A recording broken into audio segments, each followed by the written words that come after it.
Doctor Subhash Chandrabose മറ്റൊരു കാര്യം കൂടി സൂചിപ്പിക്കാനുള്ളത് 2013 പരിസ്ഥിതി ശാസ്ത്രജ്ഞൻ മാധവ് ഗാഡ്ഗർ തന്റെ പഠന റിപ്പോർട്ടിൽ ചൂണ്ടിക്കാട്ടിയ ചില വസ്തുതകളുണ്ട്. അദ്ദേഹം പറഞ്ഞ ഒരു വാക്കാണ് ഇപ്പോൾ സോഷ്യൽ മീഡിയ ഏറെ ചർച്ച ചെയ്യുന്നത്. പശ്ചിമഘട്ടമാകെ തകർക്കപ്പെട്ടിരിക്കുന്നു. ഇനിയും നടപടിയെടുത്തില്ലെങ്കിൽ കേരളത്തെ കാത്തിരിക്കുന്നത് വൻ ദുരന്തമാണ്. അതിന് നിങ്ങൾ വിചാരിക്കും പോലെ യുഗങ്ങളൊന്നും വേണ്ട, 4-5 വർഷം മാത്രം മതി. അന്ന് ഞാനും നിങ്ങളും ജീവിച്ചിരിപ്പുണ്ടാകും. ആരാണ് കള്ളം പറയുന്നതെന്ന് നിങ്ങൾക്ക് മനസ്സിലാകുമെന്നായിരുന്നു അന്ന് അദ്ദേഹം പറഞ്ഞു വെച്ചത്. കാരണം അദ്ദേഹം ഇത്തരം ഒരു വാചകം പറയാനുണ്ടായ ഒരു സാഹചര്യം, അദ്ദേഹത്തിന്റെ റിപ്പോർട്ട് പുറത്തുവിട്ടപ്പോൾ ഒരു പരിഗണന നൽകിയില്ല എന്ന് മാത്രമല്ല, പരിഹാസമാണ് ഏറ്റവും കൂടുതൽ ഉണ്ടായത്. എന്നാൽ അദ്ദേഹത്തിന്റെ റിപ്പോർട്ടിന്റെ അടിസ്ഥാനത്തിൽ അല്ലെങ്കിൽ ചില വസ്തുതകൾ അദ്ദേഹം ചൂണ്ടിക്കാട്ടിയിരുന്നു. അതെല്ലാം ഇന്ന് സത്യമായി ഭവിക്കുന്നു എന്ന ഒരു സിറ്റുവേഷൻ അല്ലെങ്കിൽ ഒരു സാഹചര്യം വന്നിരിക്കുകയാണ്. ഈ ഒരു അവസരത്തിലാണ് ഇത്തരം റിപ്പോർട്ടുകളുടെ അല്ലെങ്കിൽ ഇത്തരം വിദഗ്ധർ പുറത്തുവിടുന്ന പഠന റിപ്പോർട്ടുകളുടെ പ്രസക്തി നമ്മൾ മനസ്സിലാക്കേണ്ട കാര്യം. ഇത്തരത്തിൽ അന്ന് അദ്ദേഹം പുറത്തുവിട്ട ആ റിപ്പോർട്ടിന്റെ അടിസ്ഥാനത്തിൽ ചെറിയ ഒരു പരിഗണനയെങ്കിലും നൽകിയിരുന്നെങ്കിൽ ഇത്രയും വലിയൊരു ദുരന്തം ഉണ്ടാകില്ല എന്ന് തന്നെയല്ലേ പറയേണ്ടത്? അല്ല, ഇതിനകത്തൊരു വേറൊരു കാര്യം കൂടെ ഉണ്ട്, വളരെ രസകരമായിട്ടുണ്ട്. ആ ഓർഡറിൽ ഒരു രണ്ടാം ഭാഗമുണ്ട്. ആരെങ്കിലും വല്ല നോട്ടോ റിപ്പോർട്ടോ ഉണ്ടെങ്കിൽ ഡിസാസ്റ്റർ മാനേജ്മെന്റ് അതോറിറ്റി കൊണ്ട് കൊടുക്കണേന്ന്, അല്ലെ അവരോട് ചോദിക്കണേന്ന്. എന്ത് ഹിമാലയൻ ബ്ലെൻഡർ ആണെന്നറിയാവും. അപ്പം പബ്ലിഷ് ചെയ്യുന്നതിന് കുഴപ്പമില്ല, അത് ത്രൂ ഡിസാസ്റ്റർ മാനേജ്മെന്റ് അതോറിറ്റി കൊണ്ട് കൊടുത്താൽ മതി. അപ്പൊ നമ്മൾ രാവിലെ ഈ സയന്റിസ്റ്റുമാരും സാങ്കേതിക വിദഗ്ധരും ജനകീയ ശാസ്ത്ര പല രൂപത്തിൽ പഠിക്കുന്നവരുണ്ടല്ലോ, അവരെല്ലാം അവിടെ PhD തീസിസ് ചെയ്ത് എല്ലാം കൂടി രാവിലെ ലോറിയിലും ബസ്സിലുമായിട്ട് അവിടെ മ്യൂസിയം ജംഗ്ഷനിലുള്ള ആ ഡിസാസ്റ്റർ മാനേജ്മെന്റ് അതോറിറ്റി ഓഫീസിൽ കൊണ്ട് കൊടുത്താൽ അവര് നോക്കി അവിടെ ഇരുന്നിട്ട് അത് പറയും കേരളത്തോട് ഏത് റിപ്പോർട്ട് എന്ത് വേണമെന്ന് പറഞ്ഞു. ശരിക്കും പറഞ്ഞാൽ അടിയന്തരമായിട്ട് ഈ ഡിസാസ്റ്റർ മാനേജ്മെന്റ് അതോറിറ്റി പുനഃസംഘടിപ്പിക്കണം. തിരിച്ചുകൊണ്ടൊന്നും ഞാൻ പറയുന്നില്ല, കാരണം ആക്ടിൽ വന്നതായതുകൊണ്ട് അടിയന്തരമായിട്ട് അത് അവിടെ പുനഃസംഘടിപ്പിക്കണം. അതിന്റെ ഘടന, അതിനകത്തിരിക്കുന്ന ആളുകൾ, അവർ ജനറേറ്റ് ഫയലുകൾ, ഇതെല്ലാം ഗൗരവമായി കൈകാര്യം ചെയ്യണം. കുറച്ച് മുമ്പേ, ഇതിപ്പോ ഈ ഗവൺമെന്റിന്റെ മാത്രം ഒരു വിഷയമല്ല, അങ്ങനെ എടുത്തു കളയരുത്. ഞാനിത് ബഹുമാനപ്പെട്ട മുഖ്യമന്ത്രിയാണ് ഇതിന്റെ ചെയർമാൻ. അപ്പൊ അദ്ദേഹം ഇത് സീരിയസ് ആയിട്ട് നോക്കേണ്ടതാണ്. അദ്ദേഹത്തിന്റെ സംവിധാനം, ചീഫ് സെക്രട്ടറി ഒക്കെ നോക്കേണ്ടതാണ്. കഴിഞ്ഞ പ്രാവശ്യം ഈ പ്രളയം ഉണ്ടായപ്പോൾ ഇതുപോലെ ഒരു ഓർഡർ പൊക്കിക്കൊണ്ടുവന്നു. 1967 ഒരു ഓർഡർ ഉണ്ട്. ഈ സർക്കാർ ഉദ്യോഗസ്ഥര് പിന്നെ ചാനലുകളിൽ പോകുന്ന, അന്ന് പത്രങ്ങളിൽ പോകുന്ന കാര്യമാണ്, പത്രങ്ങളിൽ പോവുകയോ അല്ലെങ്കിൽ പുസ്തകം എഴുതുകയോ ലേഖനം എഴുതുകയോ ഒക്കെ ചെയ്യണമെങ്കിൽ സർക്കാരിനെ ഒന്ന് അറിയിക്കണമെന്ന് പറഞ്ഞു. അത് വെച്ചുകൊണ്ട് ഇൻഡാസ് ഇറക്കിയവരാണ്. എനിക്ക് തന്നെ ഒരു ഇൻഡാസ് തന്നു. ഞാൻ 2 പേജ് മറുപടി കൊടുത്തു, പിന്നെ 10 പേജ് മറുപടി കൊടുത്തു. വലിയ ബുദ്ധിമുട്ടുണ്ടാക്കി എനിക്ക് എന്റെ പീരീഡിൽ. ഞാൻ ഇതൊന്നും ആരോടും പറഞ്ഞില്ല, ഇപ്പോൾ ഒരു സാന്ദർഭികമായി ഞാൻ പറയുന്നതാണ്. അപ്പോൾ ഇതിനകത്ത് എനിക്ക് പരാതിയില്ല. പക്ഷെ അതുകൊണ്ട് ഞാൻ എഴുത്ത് നിർത്തിയില്ല, എന്റെ പറച്ചിലും നിർത്തിയിട്ടില്ല. ഇനി മാധവ് ഗാഡ്ഗിൽ സാറിന്റെ കാര്യം. മാധവ് ഗാഡ്ഗിലും അല്ലല്ലോ, ഒരു മാധവ് ഗാഡ്ഗിൽ മാത്രമല്ല, ആയിരക്കണക്കിന് മാധവ് ഗാഡ്ഗിൽമാർ 10,000-കണക്കിന് റിപ്പോർട്ടുകൾ പഠിച്ച് ലക്ഷക്കണക്കിന് ആളുകളെ പഠിപ്പിച്ചിട്ടുണ്ട്. ഭരണകൂടങ്ങളെ പഠിപ്പിച്ചിട്ടുണ്ട്, MLA-മാരെ പഠിപ്പിച്ചിട്ടുണ്ട്, മന്ത്രിമാരെ പഠിപ്പിച്ചിട്ടുണ്ട്, മന്ത്രിമാർക്ക് റിപ്പോർട്ട് കൊടുത്തിട്ടുണ്ട്. എന്താ നടക്കുന്നത്? മാധവ് ഗാഡ്ഗിൽ സാറിനെ സംബന്ധിച്ചിടത്തോളം ആ റിപ്പോർട്ട് തയ്യാറാക്കി എന്നുള്ള ഒറ്റ കാരണത്തിൽ അദ്ദേഹത്തിന്റെ അടക്കമുള്ള എന്തൊക്കെയാ ഘോഷയാത്രകൾ നടത്തിയത്, അദ്ദേഹത്തിന്റെ കോലം കത്തിച്ചു.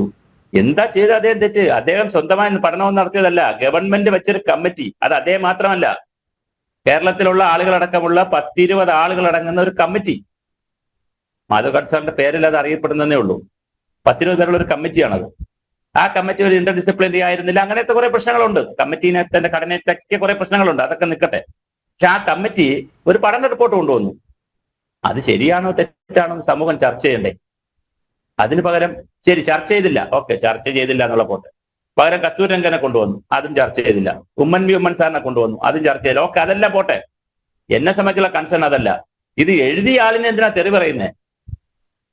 ബാംഗ്ലൂരുള്ള ഒരു ഓഫീസിൽ വർക്ക് ചെയ്യുന്ന ഒരാളിനെ, ഒരു ശാസ്ത്രജ്ഞനെ വിളിച്ചുകൊണ്ട് കേരളത്തിന്റെയും നമ്മുടെ നാടിന്റെയൊക്കെ ഇതിന് വെച്ചിട്ട് ഒരു ഗവൺമെന്റ് ഒരു കമ്മിറ്റി വെച്ചിട്ട്, ആ കമ്മിറ്റി ഒരു റിപ്പോർട്ട് എഴുതി കൊടുത്തപ്പോ ആ റിപ്പോർട്ട് വെച്ചിട്ട് അദ്ദേഹത്തെ എഴുതിയ ആളിനെ എന്തിനാ നമ്മൾ തെറി പറയുന്നത്?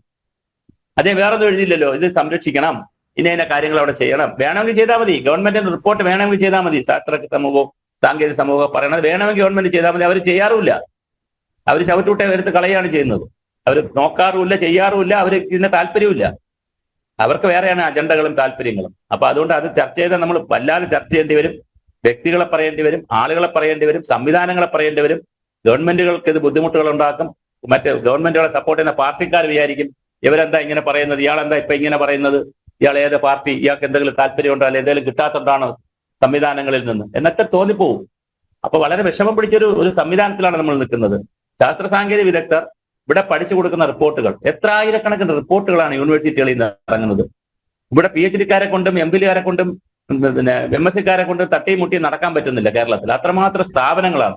ഇന്ത്യയിൽ ഏറ്റവും കൂടുതൽ ഗവേഷണ സ്ഥാപനങ്ങളുള്ള സ്ഥലമാണ്. സയൻസ് ആൻഡ് ടെക്നോളജി, ഇന്ത്യയിൽ ആദ്യത്തെ സയൻസ് ആൻഡ് ടെക്നോളജി കൗൺസിൽ വന്നത് കേരളത്തിലാണ്. ബഹുനില മന്ദിരം വന്നിട്ടുണ്ട്. ഇവിടെ വലിയ സംവിധാനങ്ങളാണ് നമുക്ക്. CWRDM വെള്ളത്തിന് വേണ്ടി മാത്രം ഒരു സ്ഥാപനം, ഫോറസ്റ്റിന് വേണ്ടി മാത്രം ഒരു സ്ഥാപനം, ഫോറസ്റ്റ് റിസർച്ച് ഇൻസ്റ്റിറ്റ്യൂട്ട്, മണ്ണിന് വേണ്ടി മാത്രം ഒരു സ്ഥാപനം, വനങ്ങൾക്ക് വേണ്ടി മാത്രം ഒരു TBGRI, അങ്ങനെ പിന്നെ സസ്യങ്ങളെ കുറിച്ച് പഠിക്കാൻ, ഓരോന്നിനെ കുറിച്ച് പഠിക്കാനുള്ള വലിയ സന്നാഹമാണ് കേരളം ഉണ്ടാക്കി വെച്ചിരിക്കുന്നത്. അവിടെ ആയിരക്കണക്കിന് സയന്റിസ്റ്റുമാരുണ്ട്. എന്നോട് ചോദിച്ചാൽ ഈ സയന്റിസ്റ്റുമാരിൽ ഒരു വിഭാഗം ആളുകൾ സോക്കാൾഡ് AC റൂമിലൊക്കെ ഇരുന്ന് ജോലി ചെയ്യുന്നവരാണ്, ഒരു വിഭാഗം ആളുകൾ പുറത്തിറങ്ങി ജോലി ചെയ്യുന്നവർ, രണ്ട് വിഭാഗമുണ്ട്. എല്ലാ ഓഫീസുകളും അടച്ചിടണം, എല്ലാവരെയും ഫീൽഡിൽ പോകാൻ പറയണം. ഞാൻ തിരിച്ചാണ് പറയുന്നത്. സർക്കാർ ഉത്തരവിറക്കേണ്ട അങ്ങനെയാണ്. സകല ആളുകളും ഫീൽഡിൽ പോകണം. ഫീൽഡിൽ പോയി കോസ്റ്റൽ മുതൽ കടൽ മുതൽ പിന്നെ മലനാട് വരെ, കോസ്റ്റൽ ഏരിയ തീരം മുതൽ പിന്നെ പശ്ചിമഘട്ട മലനിരകൾ വരെയുള്ള ഓരോ പ്രദേശത്തിന്റെയും പാരിസ്ഥിതിക പ്രശ്നങ്ങൾ, അവിടുത്തെ ഉണ്ടാകാവുന്ന ദുരന്തങ്ങൾ, ജനങ്ങളും സർക്കാരും എടുക്കേണ്ട നയം, ഇതിനെ സംബന്ധിച്ച് വിപുലമായ പഠനം അടുത്ത ഒരു വർഷം നടക്കണം. എല്ലാ സയന്റിസ്റ്റുമാരെയും പുറത്തിറക്കി വിടണം. പുറത്ത് മീൻസ് ഫീൽഡിലേക്ക് വിടണം. ഇവിടെ നമ്മൾ സയൻസ് കോൺഗ്രസ് നടത്താറുണ്ട്. സയൻസ് കോൺഗ്രസ് ഇംഗ്ലീഷിലാണ് നടത്തുന്നത്. ഒരു കോമ്പൻറ്റി ഇറക്കാറുണ്ട്. എത്ര പേർക്ക് അത് വായിക്കാൻ പറ്റുന്നു? നമ്മുടെ പോലെ സാങ്കേതിക വിദഗ്ധർക്ക് അത് പറ്റുമായിരിക്കും, പൊതുജനങ്ങൾക്ക് പറ്റുന്നില്ല. ഞാൻ എത്രയോ കാലമായി പറയുന്നതാണ് സയൻസ് കോൺഗ്രസ് മലയാളത്തിൽ നടത്തണം. അത് പറയുമ്പോൾ മലയാള ഭാഷയോടുള്ള വേറെ എതിർപ്പോ വൈകാരികത കൊണ്ടൊന്നുമല്ല, ഇംഗ്ലീഷിനോടുള്ള എതിർപ്പുണ്ടല്ല. ജനങ്ങൾക്ക് ഇത് മനസ്സിലാവണമല്ലോ. ഒരു പഠനം നടത്തിയാൽ ആ പഠന റിപ്പോർട്ട് ജനങ്ങൾക്ക് മനസ്സിലാവണമല്ലോ, പഞ്ചായത്തിന് മനസ്സിലാവണമല്ലോ, നാട്ടുകാർക്ക് മനസ്സിലാവണമല്ലോ, അപ്പൊ അത് വില്ലേജ് ഓഫീസർക്ക് ഇത് മനസ്സിലാവണമല്ലോ. അപ്പൊ ആ തരത്തിലുള്ള ശാസ്ത്ര സാങ്കേതിക വിദ്യകളെ കൂടുതൽ ജനങ്ങളുമായി അടുപ്പിക്കുകയും ജനങ്ങളുടെ അടുത്തേക്ക് കൊണ്ടുപോവുകയും ജനങ്ങളെ ശാസ്ത്ര സമൂഹമാക്കി മാറ്റുകയും ചെയ്യുക. ജനങ്ങളെ ഒരു ശാസ്ത്ര സമൂഹമായി മാറ്റിയെടുക്കുക എന്നുള്ളതാണ് നമ്മുടെ ജോലി. അങ്ങനെ ജനങ്ങളെ ശാസ്ത്ര സമൂഹമായി മാറ്റിയെടുക്കാൻ ശാസ്ത്രജ്ഞന്മാരായിട്ടുള്ള ആളുകൾക്ക് എന്തെങ്കിലും ജനകീയ ആഭിമുഖ്യം ഇല്ലെങ്കിൽ അവരെ ജനകീയ ആഭിമുഖ്യമുള്ളവരാക്കി മാറ്റാൻ ഇതുപോലത്തെ ഫീൽഡ് സംഭവം നടന്നാൽ അവിടെ അപ്പൊ തന്നെ ശാസ്ത്ര സമൂഹത്തെയും കൂടി വിടാൻ അവിടെ കളക്ടറോട് ചോദിച്ചിട്ടാണോ ശാസ്ത്രജ്ഞന്മാർ പോയി പഠിക്കേണ്ടതിന്? അല്ലെങ്കിൽ അവിടെ ഡിസാസ്റ്റർ മാനേജ്മെന്റ് അതോറിറ്റിയിൽ ഇരിക്കുന്ന കുറച്ച് ആളുകളെ കുറിച്ച് ഞാൻ പറയുന്നില്ല, നമുക്ക് പറയാം, വേറെ ചർച്ച ഇൻക്ലൂസീവായിട്ട് നമുക്ക് ചെയ്യാം ചാനലിൽ. അവിടെ ഇരിക്കുന്ന ആളുകളെ അടുത്ത് ചെന്ന് ഇതെല്ലാം കൊണ്ട് കൊടുക്കണോ? ഈ പഠിച്ച റിപ്പോർട്ടുകളെല്ലാം അതാ ഇതിരിക്കുന്നു, നിങ്ങൾ എന്തെങ്കിലും പറയുമെന്ന്. ഒരു ഡേറ്റ പോലും നമ്മൾ കൊടുക്കത്തില്ലല്ലോ അങ്ങോട്ടും ഇങ്ങോട്ടും. ഒരു ഡിപ്പാർട്ട്മെന്റിനകത്ത്, ഒരു സയന്റിഫിക് ഓർഗനൈസേഷനിനകത്തുള്ള ഒരു സയന്റിസ്റ്റ് കണ്ടുപിടിക്കുന്ന ഡേറ്റ അതൊരു പർട്ടിക്കുലർ സമയത്തിനപ്പുറം അപ്പുറത്ത് കൊടുക്കാൻ പറ്റില്ല. കാരണം അദ്ദേഹത്തിന്റെ ഒരു അസറ്റാണ്, അദ്ദേഹം പോയി കണ്ടുപിടിക്കുന്നതാണ്, അധ്വാനിച്ച് ഫീൽഡിൽ പോയി കണ്ടുപിടിച്ചുകൊണ്ട് വരുന്നതാണ്. അത് പബ്ലിഷ് ചെയ്യുമ്പോഴാണ് മറ്റുള്ളവർക്ക് കിട്ടുന്നത്. എത്രയോ ആളുകളിൽ ഡേറ്റ ഇരിക്കുന്നു, എപ്പോഴാണ് ഇത് പുറത്ത് കിട്ടുന്നത്? പബ്ലിഷ് ചെയ്യുമ്പോഴാണ്. അപ്പോഴാണ് ആരെങ്കിലും എന്തായാലും പഠിച്ചിട്ടുണ്ടെങ്കിൽ ആ മുഴുവൻ ഡേറ്റയും മുഴുവൻ ബുക്കും മുഴുവൻ സാധനങ്ങളും കൊണ്ട് ഡിസാസ്റ്റർ മാനേജ്മെന്റ് അതോറിറ്റിയിൽ കൊണ്ട് കൊടുക്കണം. അല്ലെ അവരുടെ അനുവാദം വാങ്ങണമെന്ന് ഒരു വളരെ സീനിയറായ ഒരു IAS സെക്രട്ടറിയെ കൊണ്ട് ഉത്തരവിറക്കിക്കുന്ന ആളുകളുണ്ട്. വളരെ ബുദ്ധിമുട്ടാണ്, വളരെ ബുദ്ധിമുട്ടാണ്. ആ ഉത്തരവിറക്കിയ മാഡം, ഞാൻ മാഡത്തിന്റെ കൂടെ വർക്ക് ചെയ്തിരുന്നതാണ്. ഈ വലിയ റെസ്പെക്ട് ഉള്ള ആളാണ്, എന്നോടും വലിയ സ്നേഹമുള്ള മാഡമാണ്. ഞാൻ വ്യക്തിപരമായി കാണുമ്പോൾ പറയണമെന്നിരിക്കുകയാണ്, മാഡം എന്താണ് ഈ കാണിച്ചത്, എന്താണ് ഈ ചെയ്തത്, ഇങ്ങനെ ഒരു ഉത്തരവിറക്കാൻ പാടുണ്ടോ? എന്തായാലും സർക്കാർ തിരുത്തി, അത് അത്രയും നല്ലത്. സർക്കാർ വളരെ പെട്ടെന്ന് തന്നെ CM അതിനകത്ത് ഇടപെട്ടു, വളരെ നല്ലത്. ഉടനെ അദ്ദേഹം ട്വിറ്ററിലൂടെയൊക്കെ പല രൂപത്തിൽ പുറത്തു പറയുകയും ചെയ്തു, ഇങ്ങനെ ഒരു നയം സർക്കാരിനില്ലാതെ. അപ്പൊ സർക്കാരിനില്ലാത്തൊരു നയം എങ്ങനെയാണ് വരുന്നത്? ഇത് സംവിധാനങ്ങൾ എങ്ങനെയാണ്? ഇത് അടച്ചു വെച്ചാൽ മതിയോ? കാര്യങ്ങൾ രഹസ്യമാക്കി വെക്കാൻ പറ്റുന്ന ലോകത്താണോ? സോഷ്യൽ മീഡിയ വളരെ സജീവമല്ലേ? Research organisations സജീവമല്ലേ? അവരെ വിവരങ്ങൾ ആരെങ്കിലും കൊടുത്താൽ ഇത് പുറത്തു വരൂലേ? ഇവിടെ ഇരിക്കുന്ന എല്ലാ മീഡിയകളും പറയുന്ന ഡേറ്റ എവിടെ നിന്ന് കിട്ടുന്നതാണ്? ഒഫീഷ്യൽ ഓർ അൺഒഫീഷ്യൽ ഈ സയന്റിഫിക് കമ്മ്യൂണിറ്റിയിൽ നിന്നും ടെക്നിക്കൽ കമ്മ്യൂണിറ്റിയിൽ നിന്നൊക്കെ കിട്ടുന്നതല്ലേ? അല്ല, നിങ്ങൾക്ക് എവിടെ നിന്നാണ് ഡേറ്റ കിട്ടുന്നത്? അപ്പൊ എല്ലാ ഡേറ്റയും പുറത്ത് കിട്ടുന്ന ഒരു കാലഘട്ടത്തിൽ, ഡേറ്റകളെല്ലാം സർക്കാർ തന്നെ കൺസോൾട്ടേറ്റ് ചെയ്ത് ജനങ്ങൾക്ക് കൊടുക്കേണ്ട കാലഘട്ടത്തിൽ എവിടെ നിന്നെല്ലാം വിവരങ്ങളുണ്ടെങ്കിലോ IMD ആയാലും പ്രൈവറ്റ് ഏജൻസികളായാലും എവിടെ നിന്നെല്ലാം ഡേറ്റ കിട്ടും അതെല്ലാം പൂൾ ചെയ്ത് അതെല്ലാം കൂടെ ഒരു സംവിധാനത്തിലേക്ക് കൊണ്ടുവന്ന് സംഗ്രഹിച്ച് അത് കൃത്യമായി മലയാള ഭാഷയിലാക്കി ആളുകൾക്ക് പറ്റുന്ന ടെർമിനോളജികൾ കൊണ്ടുവന്ന് സാങ്കേതിക പദാവലികൾ കുറച്ച് പൊതുജനങ്ങൾക്ക് മനസ്സിലാകുന്ന ഭാഷയിൽ അങ്ങോട്ട് താഴോട്ട് കൊടുക്കുന്നതിന് പകരം ആഗതന എന്ന് പറയുന്നതിനേക്കാൾ നടന്നു വന്നു എന്ന് പറഞ്ഞാൽ മതിയല്ലോ. അപ്പൊ സോയിൽ ഇറോഷൻ എന്ന് പറയുന്നതിനേക്കാൾ മണ്ണൊലിപ്പെന്ന് പറഞ്ഞാൽ മതിയല്ലോ. അപനാളിക എന്ന് പറയുന്നതിനേക്കാൾ നീരൊഴുക്കെന്ന് പറഞ്ഞാൽ മതിയല്ലോ, ആൾക്ക് മനസ്സിലാവുമല്ലോ. ആ നിലയിൽ ശാസ്ത്രത്തെ സാങ്കേതികമായി ഉള്ള വിഷയങ്ങളെ ജനകീയമായി മാറ്റി ജനങ്ങളെ പഠിപ്പിച്ച് ജനങ്ങളുടെ ഒരു സയന്റിഫിക് ടെമ്പർ ഉണ്ടാക്കി ഒരു സയന്റിഫിക് തലമുറയെ വാർത്തെടുക്കാനുള്ള അവസരങ്ങളായിട്ടാണ് ഡിസാസ്റ്ററിനെ കാണേണ്ടത്. Disaster is an opportunity. ഇതൊരു റെസ്ട്രിക്ഷൻ എന്ന് ആരാ പറഞ്ഞത്? ഡിസാസ്റ്റർ ഈസ് ക്യാപിറ്റലിസം ഉണ്ട്, വായിച്ചു നോക്കാൻ പറയണം അവിടെ ഇരിക്കുന്ന അതോറിറ്റിയിൽ ഇരിക്കുന്ന ആളുകളോട്. ഇല്ലെങ്കിൽ ഞാൻ ഒരു പുസ്തകം എഴുതിയിട്ടുണ്ട്, കൊണ്ട് കൊടുക്കാം. ഡിസാസ്റ്റർ ഈസ് ക്യാപിറ്റലിസം ഉണ്ട്, ഡിസാസ്റ്റർ ഈസ് ആൻ ഓപ്പർച്യൂണിറ്റി. ആർക്ക് ഓപ്പർച്യൂണിറ്റി? സയന്റിഫിക് കമ്മ്യൂണിറ്റിക്ക് ഓപ്പർച്യൂണിറ്റി. ഇവിടുത്തെ ടെക്നോക്രാറ്റിന് ഓപ്പർച്യൂണിറ്റി, പുതിയ കാര്യങ്ങൾ പഠിക്കാനുള്ള ഓപ്പർച്യൂണിറ്റി. അങ്ങനെ പഠിക്കണമെങ്കിൽ അവർ അവിടെ പോകണം, ഫീൽഡിൽ നിന്ന് ഡേറ്റ കളക്ട് ചെയ്യണം, അതിനെ അനലൈസ് ചെയ്യണം, അത് സയന്റിഫിക് കമ്മ്യൂണിറ്റിയിലേക്ക് കൊണ്ടുവരണം, അത് ചർച്ച ചെയ്യണം, സെമിനാറുകൾ നടത്തണം, വർക്ക്ഷോപ്പുകൾ നടത്തണം, പിന്നെ ഫീൽഡ് സ്റ്റഡി വീണ്ടും നടത്തണം, അങ്ങനെ മെത്തഡോളജികൾ ഡെവലപ്പ് ചെയ്യണം, അങ്ങനെ റിപ്പോർട്ടുകൾ ജനറേറ്റ് ചെയ്യണം, അത് വീണ്ടും സമൂഹത്തെ പഠിപ്പിക്കണം. It's A long term process, ഒരു കണ്ടിന്യൂസ് പ്രോസസ് ആണിത്. അങ്ങനെയാണ് സയന്റിഫിക് കമ്മ്യൂണിറ്റിയെ പ്രയോജനപ്പെടുത്തേണ്ടത്.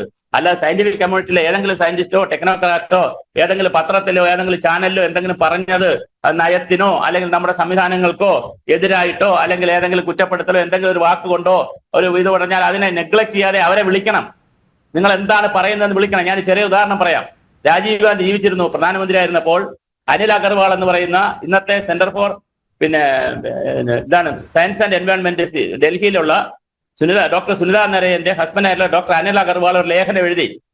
ആ ലേഖനം രാജീവ് ഗാന്ധിയുടെ ശ്രദ്ധയപ്പെടുന്നു, പ്രധാനമന്ത്രിയുടെ. അപ്പൊ അദ്ദേഹം എന്ത് ചെയ്തു? വേണമെങ്കിൽ അനിൽ അഗർവാളിനെ പിടിച്ച് ജയിലിൽ ഇടാമല്ലോ. അദ്ദേഹം അനിൽ അഗർവാളിനെ നേരിട്ട് വിളിക്കുന്നു. മിസ്റ്റർ അനിൽ അഗർവാൾ, നിങ്ങൾ ലേഖനം എഴുതിയല്ലോ, എന്താണ് നിങ്ങളുടെ ലേഖനത്തിൽ പറയുന്ന കൺസേൺ? അത് എനിക്ക് മാത്രം പറഞ്ഞു തന്നാൽ പോരാ, ഇന്ത്യൻ പാർലമെന്റിലെ എംപിമാർക്ക് കൂടെ പറഞ്ഞു കൊടുക്കാൻ പറഞ്ഞ് രാജീവ് ഗാന്ധി അനിൽ അഗർവാളിനെ വിളിച്ച് ഇന്ത്യൻ പാർലമെന്റിലെ എംപിമാരുടെ മുമ്പിൽ അത് പ്രസന്റ് ചെയ്തു. കേൾക്കോ, ഒരു സയന്റിസ്റ്റ്, ഒരു എൻവയോൺമെന്റലിസ്റ്റ് അനിൽ അഗർവാൾ എന്ന് പറയുന്ന സമൂഹത്തിന് വേണ്ടി രാപ്പകൽ പണിയെടുക്കുന്ന ഡോക്ടർ അനിൽ അഗർവാൾ, മരിച്ചുപോയി അദ്ദേഹത്തിന്റെ ഒരു ലേഖനം എഴുതിയിരിക്കുന്നു. ആ ലേഖനത്തിൽ അദ്ദേഹം കുറെ കൺസേണുകൾ പറഞ്ഞിരിക്കുന്നു. അത് നമ്മൾ ശ്രദ്ധിക്കേണ്ട കൺസേണുകളാണ്. പൊളിറ്റിക്കൽ ലീഡർഷിപ്പായ നയം രൂപീകരിക്കേണ്ട നമ്മൾ ഇത് പഠിക്കേണ്ടതാണെന്ന് പറഞ്ഞ് ആ എംപിമാരെ മുന്നിലെത്തി അനിൽ അഗർവാളിന്റെ സംഭാഷണവും പ്രസന്റേഷനും മൊത്തം കേൾപ്പിച്ചു കൊടുത്തു. എന്നിട്ട് ഒരുപാട് നിയമങ്ങൾ വരുന്നു രാജ്യത്ത്. അങ്ങനെയല്ലേ രാജ്യത്ത് നിയമങ്ങൾ വരുന്നത്? ഇവിടെ ആരൊക്കെ ഓരോ പരിപാടികൾ വരുമ്പോ ആളുകൾ അഭിപ്രായം പറയും. ശാസ്ത്ര സമൂഹം അവരാർക്ക് വേണ്ടിയിട്ടാണ് അഭിപ്രായം പറയുന്നത്? സമൂഹത്തിന്റെ പൊതു താല്പര്യത്തിന് വേണ്ടിയിട്ടല്ലേ? അങ്ങനെ പറയുമ്പോൾ അവർ നാളെ കണ്ടുകൊണ്ടല്ലേ പറയുന്നത്? അവർക്ക് എന്താ താല്പര്യം? ഇവിടെ മല സംരക്ഷിക്കണം. ആർക്ക് വേണ്ടിയിട്ടാ? സയന്റിസ്റ്റുമാർക്ക് വേണ്ടിയിട്ടാ?